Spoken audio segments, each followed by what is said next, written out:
कुछ रास्ते सिर्फ मंजिल तक लेके नहीं जाते, कुछ रास्ते मौत का दरवाजा भी खोलते हैं। सुमित को क्या पता था कि उसकी छोटी सी गलती उसकी जिंदगी का सबसे बड़ा श्राप बन जाएगी। वो रेलवे ट्रैक बंद क्यों था ये किसी ने नहीं बताया, पर सुमित ने वहां से कुछ ऐसा उठा लिया था जो छोड़ने के लिए कभी था ही नहीं। सुमित सोचता रहा कि वो सिर्फ एक अनजाने बच्चे की आत्मा है, बट उसे ये नहीं पता था कि उसके साथ एक दूसरी आत्मा है जो उसके साथ सिर्फ खेलना नहीं चाहती, उसे अपने साथ लेके जाना चाहती है। ऐसी कौन सी रूह थी जिसे मारने के लिए बलि देनी पड़ी?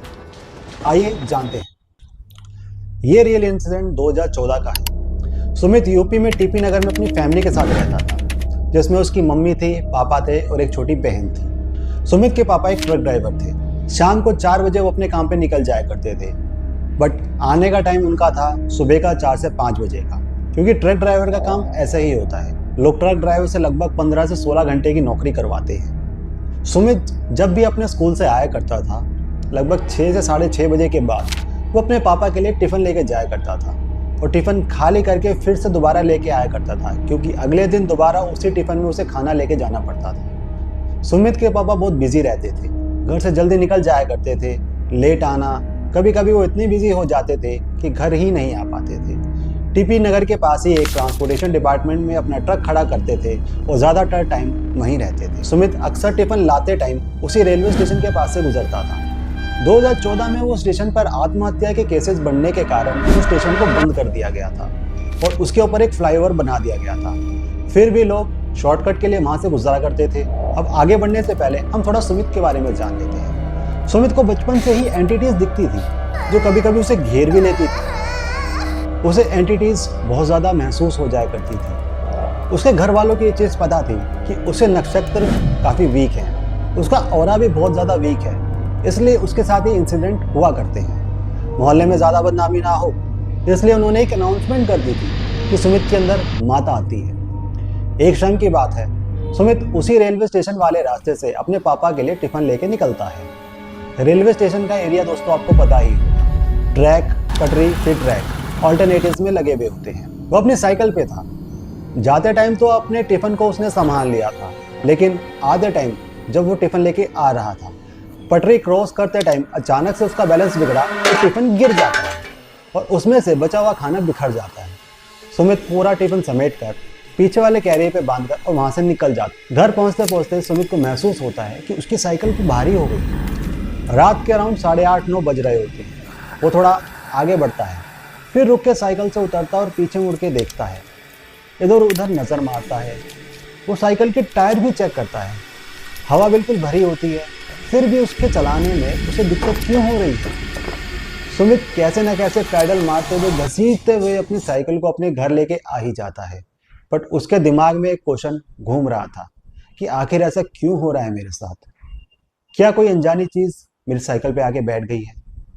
वो ये सब अपने घर वालों को नहीं बता सकता था, क्योंकि उसके अकॉर्डिंग उसे इस बात का डर था कि उसके घर वाले पहले ही उसे पागल मानते हैं और इस सिचुएशन के बाद उसे और पागल घोषित कर देंगे। दोस्तों वो कहते हैं ना, किस्मत में जो लिखा होता है वो होके ही रहता है। 2 दिन बाद जब सुमित दोबारा अपने पापा के लिए खाना देने जाता है और फाटक क्रॉस करते टाइम सब कुछ नॉर्मल होता है, वो बिना किसी दिक्कत निकल जाता है।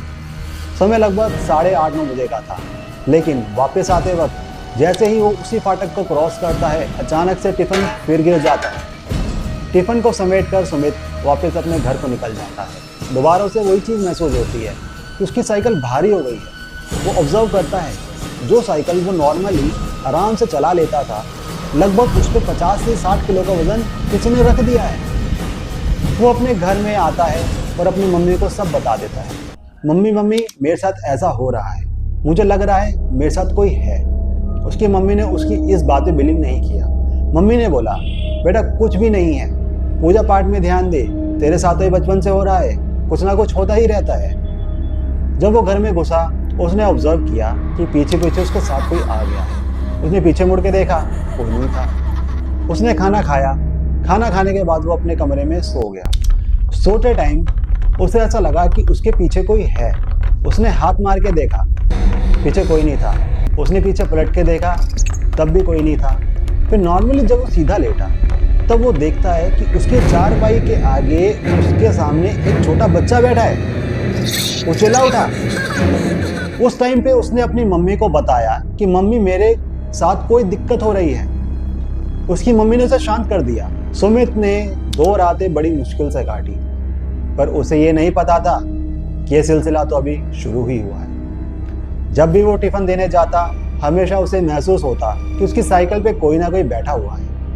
वो बहुत ज़्यादा परेशान हो गया था। उसको लग रहा था उसके ही दिमाग में कुछ ना कुछ खराबी हो गई है, जिस वजह से उसे ऐसा लग रहा है। कुछ दिन बाद उसके पापा मम्मी रिलेटिव्स के पास फंक्शन अटेंड करने जा रहे थे। सुमित और उसकी छोटी बहन घर पे अकेले रह रहे थे। सुमित अपनी बहन को बोलता है, देख बहन, मुझे ऐसा लग रहा है कि मेरे साथ कोई दिक्कत हो रही है और ऐसा लग रहा है कि कोई बच्चे की आत्मा मुझे परेशान कर रही है, जो मेरी साइकिल पे बैठी हुई है, हमेशा आके बैठ जाती है। बहन उसको समझाती है, देख भाई, तुझे तो पता ही है तेरे ऊपर माता वगैरह आती है, तो तुझे ऐसा लग रहा है कि तुझे कोई परेशान कर रहा है, अदरवाइज तू तो हमेशा प्रोटेक्टेड ही रहता है। उसकी छोटी बहन को भी ये कहानी पता थी कि उसके अंदर माता आती है। मेन कहानी तो उसके माता पिता को ही पता थी बस। अपनी छोटी बहन की ये बात सुनकर सुमित मुस्कुरा कर बोलता है, चल ठीक है, कोई नहीं, एक काम कर, मेरे लिए मैगी बना। उसकी बहन मैगी बना खाती है। सुमित जब मैगी खाना स्टार्ट करता है, एक अजीब चीज़ वो महसूस करता है। वो रियलाइज करता है कि उसे मैगी का टेस्ट तो आ ही नहीं रहा। सारी मैगी खाने के बाद वो अपनी बहन को बोलता है, यार मुझे मज़ा नहीं आया, दोबारा बना दे। उसकी बहन उसकी तरफ देखती है, फिर दोबारा किचन में जाती है और मैगी बना देती है। दोबारा पूरी मैगी खाने के बाद उसे फिर यही महसूस होता है कि उसे कोई टेस्ट नहीं आ रहा। वो ये बोलता है, यार मुझे समझ नहीं आ रहा कि टेस्ट क्यों नहीं आ रहा, मुझे लग रहा है तो मैगी अच्छे से नहीं बना रही है। उसकी बहन बोलती है, देख भाई, अब तो मैगी ख़त्म हो गई है, एक काम कर, मार्केट से जाके मैगी ले आ या बाहर ही खा ले, मुझे कोई दिक्कत नहीं है, बट घर में मैगी नहीं बची है। वो ये भी बोलती है कि तू मेरे हिस्से की भी मैगी खा गया जो मेरे लिए थी। सुमित को थोड़ा गिल्ट महसूस होता है। वो ये सोचता है कि यार ये तो मैंने गलत करा। वो मैगी लेने मार्केट निकल जाता है। जब वो रास्ते में होता है, फिर दोबारा उसकी साइकिल भारी हो जाती है। इस टाइम सुमित सोचता है, यार कुछ तो है। वो समझ जाता है कि कोई तो एंटिटी है जो उसके आसपास है, जो साइकिल पे आके बैठ रही है। वो सीधा साइकिल को ऑफ ट्रैक रास्ते पे लेके जाता है, जो शमशान की तरफ जा रहा होता है। वो साइकिल को रोकता है। सुमित बहुत ज़्यादा फ्रस्ट्रेट हो जाता है और साइकिल को रोककर अचानक से बोलता है, तुमने मुझे बहुत परेशान कर रखा है, एक काम करो, अगर तुम्हें मुझसे इतनी ही दिक्कत है, मेरी जान ले लो, मुझे मार दो। कौन है मेरे आसपास, कोई बताएगा? बोलता क्यों नहीं कोई? इतने में सुमित के पीछे से एक आवाज़ आती है, भैया मैं हूँ। सुमित को लगता है कि उसकी बातें किसी ने सुन ली। सुमित बोला, मैं तेरे से बात नहीं कर रहा, तू निकल जा यहाँ से, मैं ऐसा फ्रस्ट्रेशन में बोल रहा हूँ। वो एंटिटी जो साइकिल के पीछे बैठी होती है, एकदम से सुमित को विजिबल हो जाती है और वो बोलता है, भैया मैं ही हूँ आपके साथ। सुमित पीछे मुड़ के देखता है, तू कहाँ से आया? वो बच्चे की एंटिटी बोलती है, मैं तो कुछ दिन से आपके साथ ही हूँ, आप ही तो मुझे अपने साथ लेके आए थे, आपने मुझे खाना दिया था, बोला था खाना खा ले। सुमित सोच में पड़ जाता है, मैंने ऐसा कब बोला, मैंने कब का खाना खा ले, और भाई मैं क्यों तेरे को अपने साथ लेके आऊँगा, कौन है तू? सुमित उस बच्चे से बोलता है, तो दिखने में तो ठीक ठाक है, मैं तो सोचता था भूत प्रेत वगैरह बहुत खतरनाक दिखते हैं। वो बच्चा बोलता है, भैया मैं बुरी आत्मा नहीं, मेरा वहाँ पर एक्सीडेंट हो गया था, मैं वहाँ से चल बसा, लेकिन मैं लोगों को परेशान नहीं करता। वो तो मुझे आपने खाना दिया और मैं आपके साथ आ गया। सुमित पूछता है, अरे मैंने कहा तुझे खाना दिया भाई? वो बताता है, याद है आपको जब आप पहली रात आए थे, वहाँ से आपका टिफ़िन गिर गया था, उसी में थोड़ी सी सब्जी बची हुई थी जो गिर गई थी, जो मैंने खा ली, फिर मैं आपके साथ आ गया। यहाँ से सुमित को समझ में आया कि उससे गलती क्या हुई थी। वो साइकिल भगाते हुए घर पहुँचता है। उसे पता है कि ये एंटिटी उसके पीछे बैठी हुई है। वो कोई रिस्पॉन्स नहीं करता, सीधा अपनी मम्मी के पास जाता है और उन्हें सब बता देता है। तब तक उसके मम्मी पापा रिलेटिव्स के घर से वापस आ चुके थे। सुमित अपनी मम्मी को बताता है, मम्मी जो मैंने आपको बताया था वो सब सच था, वो एंटिटी मेरे साथ ही चल रही है, उस एंटिटी ने मुझसे आज बात भी की। उसकी मम्मी ये सब सुनकर थोड़ा घबरा जाती है, फिर भी उन्हें ये यकीन नहीं होता कि वो सच बोल रहा है, क्योंकि उसके साथ बचपन से ही ये सारी चीज़ें हो रही थी, ये सारी दिक्कतें हो रही थी। लेकिन उसकी मम्मी उसको तसल्ली देने के लिए मंदिर जाती है, वहाँ से कलावा उठाती है, बबूत उठाती है उसको लगाती है और उसके हाथ पे कलावा बांध देती है और वही कलावा उसकी साइकिल पे भी बांध देती है और बोलती है, बेटा आज के बाद तू उस रास्ते से कभी नहीं कहीं नहीं जाएगा। जब मम्मी ने सुमित को बोल दिया तो सुमित 2 महीने तक उस रास्ते से खाना देने नहीं गया। फिर एक दिन सुमित बहुत लेट हो रहा था। सुमित को लगा उसके पापा गुस्सा हो जाएंगे। सुमित उसी रास्ते से फिर दोबारा खाना लेके चला गया और टिफिन को संभाल के पकड़ के लेके गया। लेकिन जब वो वापस आ रहा था, दोबारा आते टाइम उसी जगह पे टिफिन खुल गया। उसके साइकिल का कैरियर ढीला था, जो झटका लगने पे कोई भी चीज उस पर जो लगी होती थी वो गिर जाती थी। उसके पीछे रखा हुआ टिफिन जो बंधा होता था वो भी निकल जाता था। आखिर टिफिन तो दोबारा खुल ही गया। इस बार उसके दिमाग में एकदम से आया, भाई फिर कोई दिक्कत ना हो जाए। लेकिन उसको लगा यार आज तो टिफिन में कुछ भी नहीं था, मेरे ख्याल से कोई दिक्कत होगी ही नहीं। वो अपने घर वापस आता है। घर पहुंचने के बाद वो अपने कमरे में सो गया। रात को अचानक से उसकी 2 बजे आंख खुलती, जैसे कोई हरकत हो रही है उसके पास। वो सामने देखता है कि उसके गेट के बाहर एक 15 फीट की औरत खड़ी है। सुमित को जिसका पैर और सिर्फ सीने तक का हिस्सा दिख रहा था और कुछ दिख ही नहीं रहा था। वो अचानक से चिल्लाता है, मम्मी मम्मी यहाँ पे कोई है। उसकी मम्मी बोलती है, कौन है, क्या है। वो बताता है वहाँ पे कोई औरत खड़ी है। लेकिन जब वो दोबारा देखता है तो उधर कोई नहीं होता। उसकी मम्मी को लगता है कि सुमित ने कोई बुरा सपना देखा होगा। वो उसको अपने पास सुला लेती है। सोते टाइम जब वो फिर दोबारा आंखें खोल के देखता है, वो औरत दोबारा उसे देख रही होती है। सीधा मुंह नीचे करके उसको फटाक से सीधा सुमित के अंदर आ जाती है। सुमित सीधा मुंह पे चद्दर डाल देता है और वो बेहोश होकर अपनी खटिया पे गिर जाता है। सुबह जब सुमित की आंख खुलती है, सुमित ने साफ साफ अपनी मम्मी को सब बता दिया जो भी उस रात उसके साथ हुआ। सुमित ने यह भी बोल दिया कि अगर मेरा इलाज नहीं कराया तो पक्का वो औरत इसे अपने साथ लेके चली जाएगी, क्योंकि वो औरत उसको सुबह शाम दिखने लग गई थी। सुमित की मम्मी को लगा कि मैटर अब काफ़ी सीरियस हो गया और लगातार उसके साथ ऐसी अजीब चीज़ें हो रही हैं। तब उन्हें महसूस हुआ कि ये बात को नज़रअंदाज नहीं किया जा सकता बिल्कुल भी। वो तसल्ली के लिए सुमित को पंडित जी को दिखाने ले जाती है। उसके पापा को ये सब चीज़ें नहीं पता थी, क्योंकि उसके पापा काफ़ी स्ट्रिक्ट थे और वो इन चीज़ों को नहीं मानते थे। जब सुमित की मम्मी पंडित जी के पास उसे लेके गई तो पंडित जी ने भी ये चीज़ उसे कंफर्म कर दी कि उसके साथ कोई एंटिटी है और एक औरत की एंटिटी वो अपने साथ लेके आ गया। पंडित जी ने यह भी बताया पहले के एक बच्चे की एंटिटी थी जो वो लेके आया था, लेकिन उसकी मम्मी ने उसे उस टाइम पर बांध दिया था और वो एंटिटी बुरी नहीं थी। लेकिन इस बार जिस औरत की एंटिटी उसके साथ आई है वो बहुत ज़्यादा क्रूर है। मम्मी डरते डरते पूछती है, अब क्या करा जाए पंडित जी। पंडित जी बोलते हैं, मैं हवन करके ठीक तो कर दूंगा, लेकिन एक ही गारंटी पे ठीक करूंगा, वो लड़का उस रास्ते से दोबारा नहीं जाएगा। अगर वो दोबारा उस रास्ते से गया तो उसे बचाना बहुत मुश्किल हो जाएगा। उसकी मम्मी सारी पूजा की सामग्री ले आती है। पंडित जी और उसके साथी ने हवन संपन्न किया और हवन संपन्न होने के बाद पंडित जी ने सुमित के हाथ में एक कलावा बांध दिया। अब सुमित बिल्कुल सेफ हो गया। पंडित जी ने लड़के को आगे के लिए सावधान करते हुए बताया कि जब भी वो टिफिन लेके जाए, छोटा रास्ता ना ले, बड़े रास्ते से जाए और टिफिन को एक बैग में लेके जाए। सुमित पूछता है, मेरे साथ ही आत्माएं घर तक क्यों आ जाती हैं? पंडित जी इस राज से खुलासा करते हुए बोले, उस प्लेटफॉर्म पर सिर्फ आत्महत्या नहीं होती, कुछ आत्माएं वहीं उस रेलवे स्टेशन पर फंस गई हैं जो हर गुजरते इंसान में एक जगह ढूंढती है। वहाँ हवा भी बड़ी अजीब है, जैसे हर कोई किसी भटकती रूह की सांस से भरी हुई हो जो अभी तक इस दुनिया से मुक्त नहीं हो पाई। जब तुम उधर से खाना लेके गुजरते हो, खाना देखते ही वो एंटिटीज तुम्हारी तरफ अट्रैक्ट हो जाती हैं, जिस वजह से वहाँ पर कोई ना कोई तुम्हारी साइकिल को हिला देता है। टिफिन में थोड़ा खाना, थोड़ी सब्जी, कभी कोई सफ़ेद चीज़ जैसे रायता, खीर, वो एंटिटीज उन चीज़ों को पसंद करती हैं और तुम्हारे टिफिन की तरफ अट्रैक्ट हो जाती हैं और जब भी तुम्हारे टिफिन से कुछ गिरता है वो उसे भोग लेती हैं, इसलिए वो तुम्हारे साथ भी आ जाती हैं। ये सुनने के बाद सुमित एक और क्वेश्चन पूछता है, जब भी मैं उस रास्ते से गुजरता हूँ सिर्फ आते टाइम ही मेरा टिफिन क्यों गिरता है? तो उन्होंने बताया क्योंकि एंटिटीज वेट करती हैं और जाते टाइम तो तुम बड़ी जल्दी में होते हो, वो तुम्हें रोक नहीं पाती, लेकिन आते टाइम तुम्हें रोक लेती हैं क्योंकि उस टाइम रात ज़्यादा होती है तो इनकी शक्तियाँ भी बढ़ जाती हैं। अब सुमित को समझ में आ जाता है, उसे सावधान भी कर दिया गया था कि उस रास्ते से ना जाए, लेकिन वो गलती दोबारा हुई। 2-3 महीने तक तो सब कुछ ठीक था।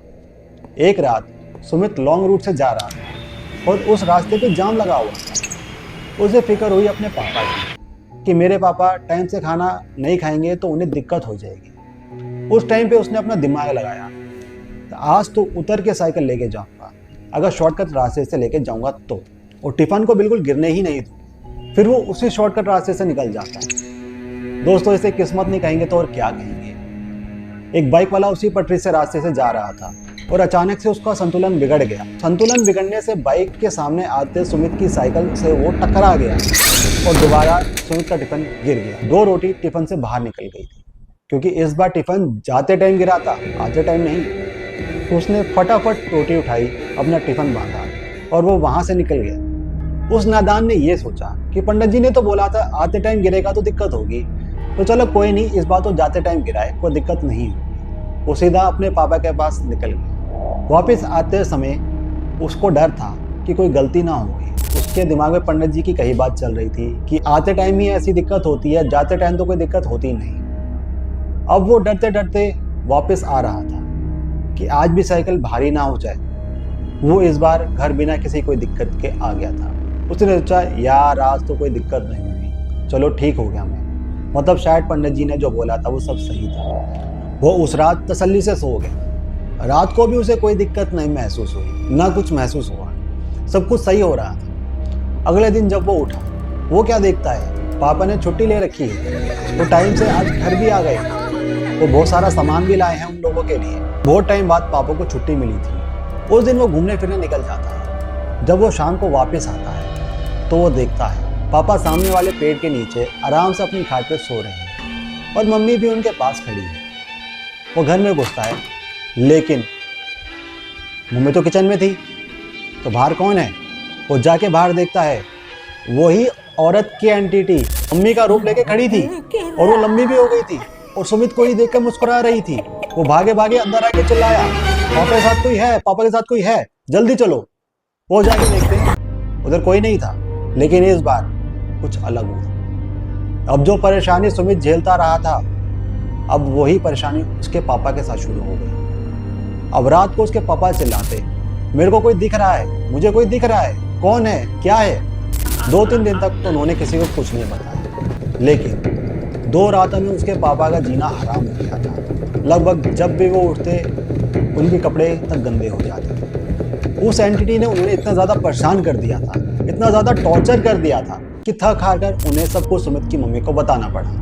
उन्होंने ये भी बताया कि आखिरी बार जब सुमित टिफिन लेके आया था, वो जाम की वजह से पटरी वाले रास्ते से आया था और बाइक वाले की वजह से उसका टिफिन फिर से गिर गया था। सुमित ने उन्हें सब कुछ बता दिया था। उसके बाद बिना कोई टाइम वेस्ट करे सब पंडित जी के पास पहुंच गए।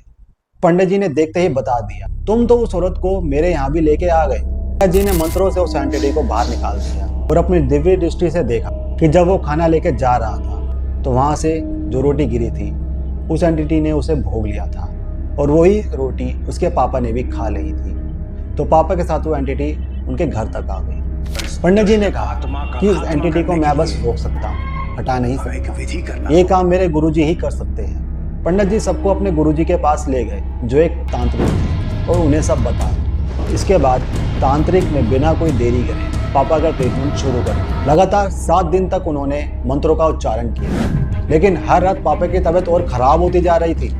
8वें दिन तांत्रिक ने कहा, ये आत्मा सिर्फ मंत्रों से नहीं जाएगी, इसने भोग से प्रवेश किया है और भोग से ही जाएगी।